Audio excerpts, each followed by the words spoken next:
A subtle yet effective way to engage your reader with your writing is through the creation of rhythm in how your sentences are written and how your sentences are organized. So why would you bother wanting to create rhythm? Because it seems like, oh, well, that's not all that important, but it really, really is. And hopefully by the end you understand why it's so important.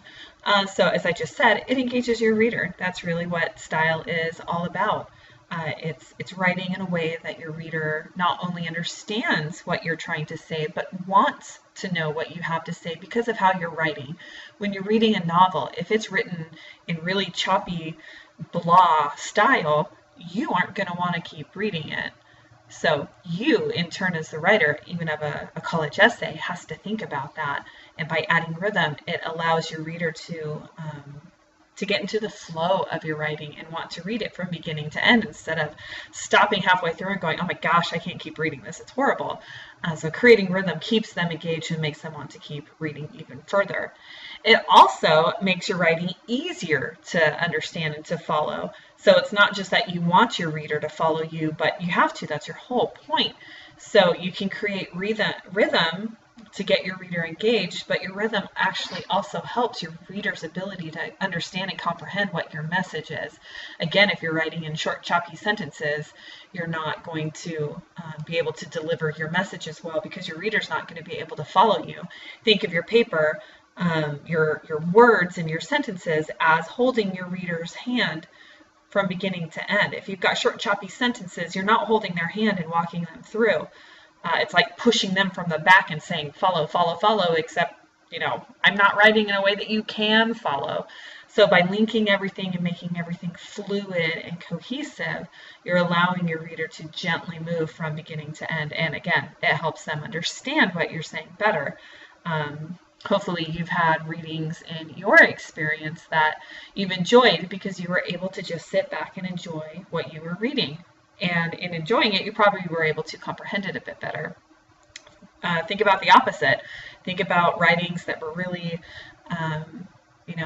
choppy and didn't flow from one to the next. If it's published, it probably wasn't written like that, but maybe you read somebody else's essay in a class or something, and when they don't have that rhythm, it's really hard to want to keep reading. So keep that in mind as the writer. You want to keep your reader engaged and following what you're saying. It also adds creativity to your writing that gives it a creative touch and flourish from you as the writer, but it also changes your pace. So you might have a paragraph where you lead your reader really quickly through the information, and then in the next paragraph, maybe you go a little bit slower in giving more detail and support for whatever evidence you're trying to present. So you can change your pace, slow things down, speed things up, while being more creative with how your sentences and paragraphs are actually written. So these are really good reasons to want to create rhythm. But I guess if you really want to get down to the most important reason, you want your reader to understand you and follow you in your writing. So here are some ways that you can do that. First, let's start with varying your sentences. First, you can vary how long your sentences are. Are your sentences 3 words? Are your sentences 3 lines? What are you doing? And why are you doing it?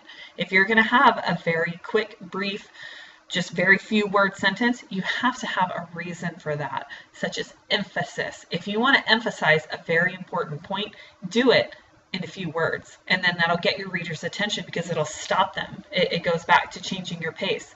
When you have a variety of longer sentences and then throw in a really short, direct sentence, it's going to catch your reader off guard in a good way. It's going to get their attention by slowing down the pace of your paragraph and get them to look at that. At the same time, perhaps you want a longer sentence to create a fluid thought that you want to lead them through. And so your paragraphs need to be a variety of different lengths, and you need to use those lengths appropriate. You don't want too long of a sentence pretty much ever, because then it's hard to follow the subject and the focus of that sentence. So you don't want to go overboard with sentence length, but use short sentences specifically, use medium sentences throughout, and then longer sentences to break that up. So you can play with your length to vary your sentences and as you move through a paragraph. You also want to vary the types of sentences that you've used. or that you use. And hopefully you've covered these before in one course or another. So we have simple sentences, compound complex, and compound complex sentences. Hopefully, again, this is looking familiar. But I have some examples for you. I took a grammar course in as an undergrad, and these were some sample sentences I put on a test, and my teacher thought it was funny. And so I've kind of used them ever since to demonstrate what makes these different kinds of sentences. So a simple sentence is when you just have one main clause and that's it. This is a simple sentence. That's it. That doesn't necessarily mean it's short like this one. It just means that there's only one clause, dependent or independent. And remember, the independent clause is one that can stand on its own. An independent clause is one that cannot. So let's look at the compound. This is a compound sentence, but it is a lame one. So it is a lame one, is a dependent clause. This is a compound sentence, is a dependent clause, separated by a comma and conjunction, and that makes a compound sentence. It's got to have two independent clauses. So two sentences that can stand alone that are joined by a conjunction. A complex sentence combines a dependent clause. So although it is a lame one, this cannot stand alone as a sentence. This is a complex sentence. This is your independent. This is your dependent. You have to have the dependent, attached to the independent, and this is what makes it complex. So the last one, a compound complex.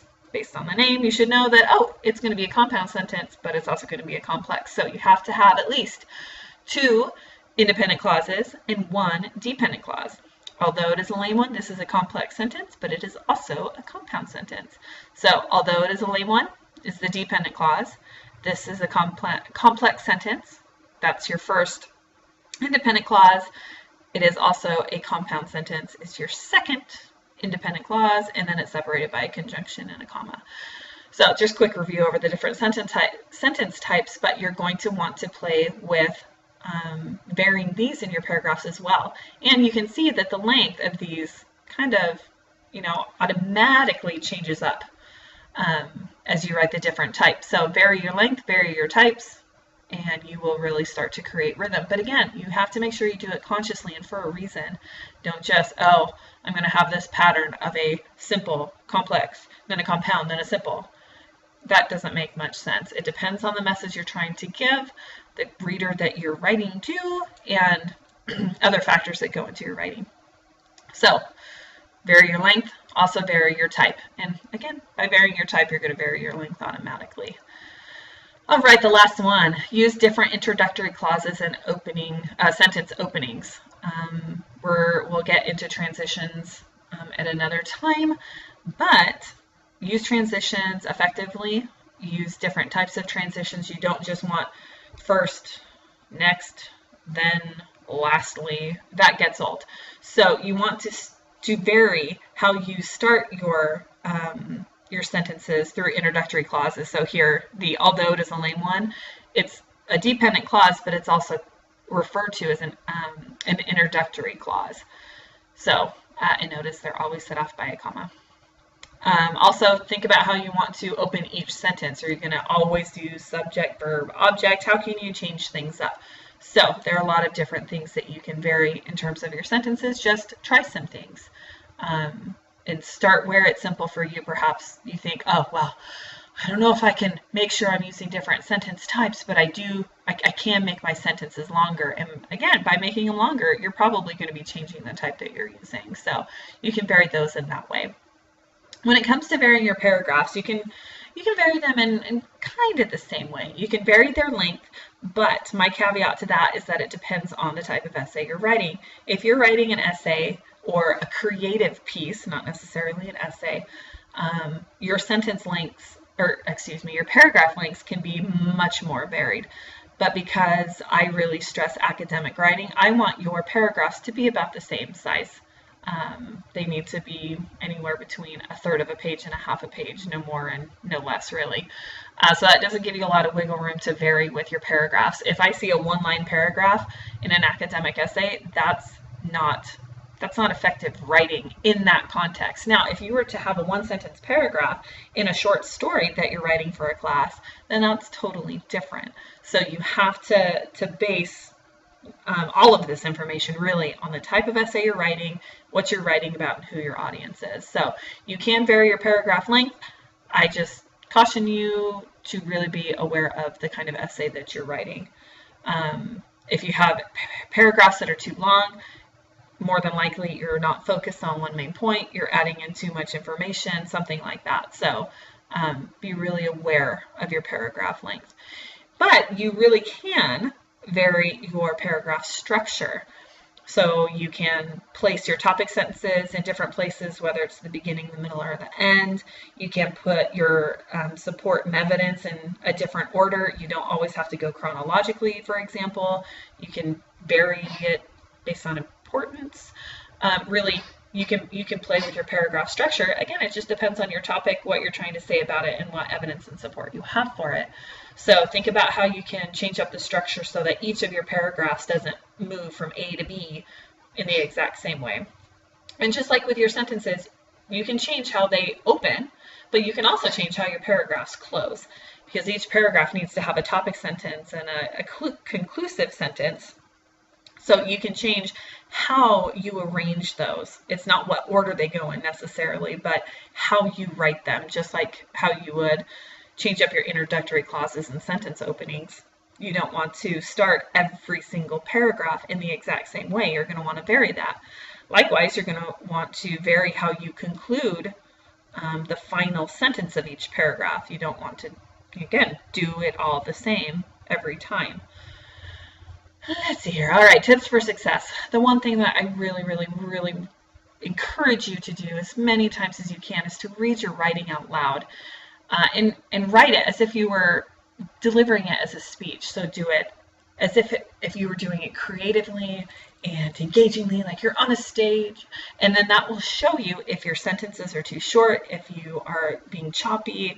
It will tell you if you've got the same type of sentence or if you are repeating the same transitions over and over. Read it aloud to yourself like you would a formal speech. So reading it to yourself doesn't count. You have to verbally say it.